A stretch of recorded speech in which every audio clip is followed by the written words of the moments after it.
Welcome back to Classic Christmas Stories. In this episode, you're going to hear about one of the most unusual gifts that I've ever told you a story about.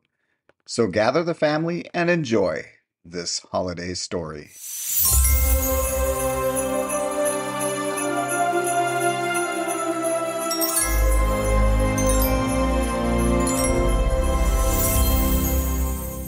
The Christmas Present by Richmal Crompton.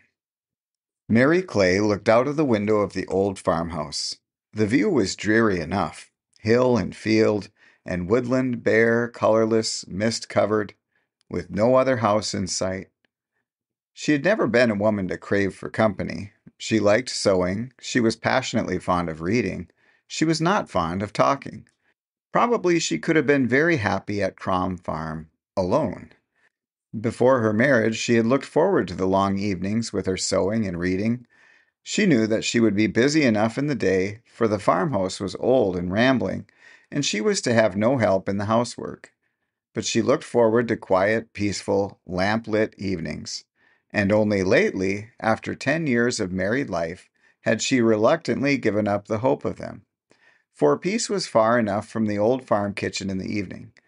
It was driven away by John Clay's loud voice, raised always in orders or complaints, or in the stumbling, incoherent reading aloud of his newspaper.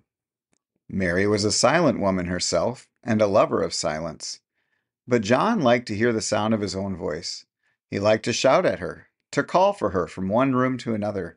Above all, he liked to hear his voice reading the paper out loud to her in the evening. She dreaded that most of all. It had lately seemed to jar on her nerves till she felt she must scream aloud. His voice going on, raucous and sing-song, became unspeakably irritating. His "Mary!" summoning her from her household work to wherever he happened to be, his "Get my slippers" or "Bring me my pipe," exasperated her almost to the point of rebellion. "Get your own slippers" had trembled on her lips, but had never passed them, for she was a woman who could not bear anger. Noise of any kind appalled her. She had borne it for 10 years, so surely she could go on with it. Yet today, as she gazed hopelessly at the wintry countryside, she became acutely conscious that she could not go on with it. Something must happen. Yet what was there that could happen? It was Christmas next week. She smiled ironically at the thought. Then she noticed the figure of her husband coming up the road. He came in at the gate and round to the side door. "Mary!" She went slowly in answer to his summons. He held a letter in his hand. "Met the postman," he said. "From your aunt." She opened the letter and read it in silence. Both of them knew quite well what it contained. "She wants us to go over for Christmas again," said Mary. He began to grumble.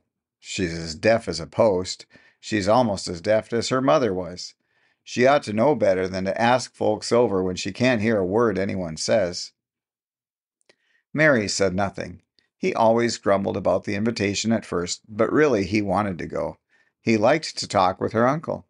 He liked the change of going down to the village for a few days and hearing all its gossip. He could quite well leave the farm to the hands for that time. The crude deafness was proverbial.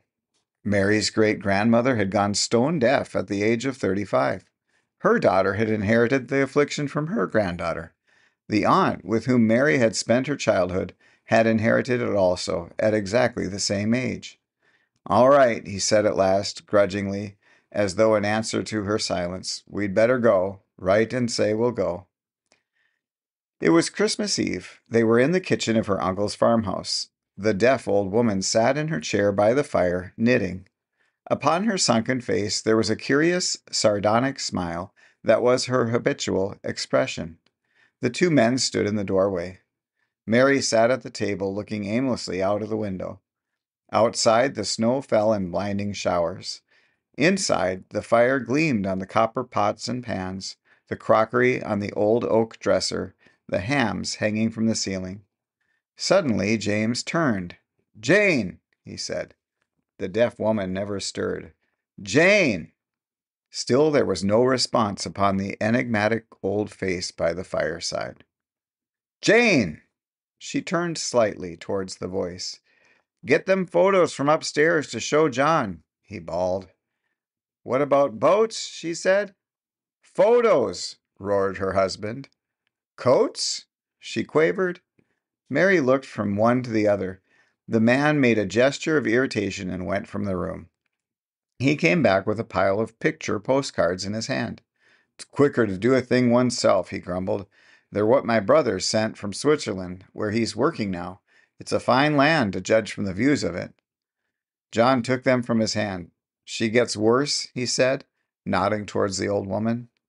She was sitting gazing at the fire, her lips curved into a curious smile. Her husband shrugged his shoulders. Aye, she's nigh as bad as her mother was. And her grandmother. Aye, it takes longer to tell her to do something than to do it myself.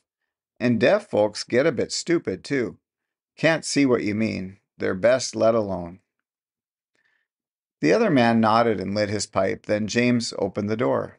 The snow's stopped, he said. Shall we go to the end of the village and back? The other nodded and took his cap from behind the door. A gust of cold air filled the room as they went out. Mary took a paper-backed book from the table and came over to the fireplace. Mary! She started. It was not the sharp, querulous voice of the deaf old woman. It was more like the voice of the young aunt whom Mary remembered in childhood. The old woman was leaning forward, looking at her intently. Mary! A happy Christmas to 'ee! And, as if in spite of herself, Mary answered in her ordinary low tones. The same to you, Auntie. Thank ye, thank ye. Mary gasped. Aunt, can you hear me speaking like this? The old woman laughed silently, rocking to and fro in her chair as if with pent-up merriment of years. Yes, I can hear 'ee, child. I've allus heard 'ee. Mary clasped her hand eagerly. Then you're cured, Aunt. I'm cured as far as there was ever anything to be cured. You? I was never deaf, child, nor never will be, please God. I've took you all in fine. Mary stood up in bewilderment. You? Never deaf? The old woman chuckled again. No, nor my mother, nor her mother neither. Mary shrank back from her. I don't know what you mean, she said unsteadily. Have you been pretending?